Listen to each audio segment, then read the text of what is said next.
15 h, c'est l'heure de la prière à l'église universelle. Mais pas question de filmer l'office et les fidèles préfèrent se taire quand on leur demande pourquoi ils s'y rendent. Qu'est-ce qu'il y a de différent dans cette église? Je peux vous demander pourquoi vous fréquentez cette église en fait? Depuis que j'ai entré dans l'église universelle, ma vie a changé. J'ai vu des choses que je n'ai pas vues avant. Je connaissais un Dieu que je ne connaissais pas avant. Cette église évangélique est l'une des plus importantes de la région, mais elle est loin d'être la seule.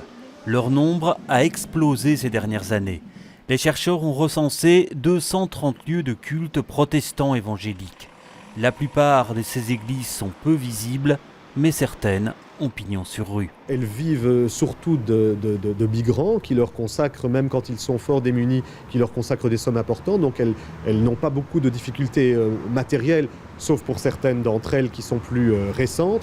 Quelquefois, elles ont aussi l'aide de leurs églises mères aux États-Unis et elles sont pour certaines devenues de véritables promoteurs immobiliers. Souvent liées aux migrations africaines et latino-américaines, les fidèles viennent y chercher une manière différente de vivre leur foi et des solutions aux problèmes du quotidien. Elles arrivent à toucher les gens au cœur de leur vie sociale, au cœur de leurs difficultés.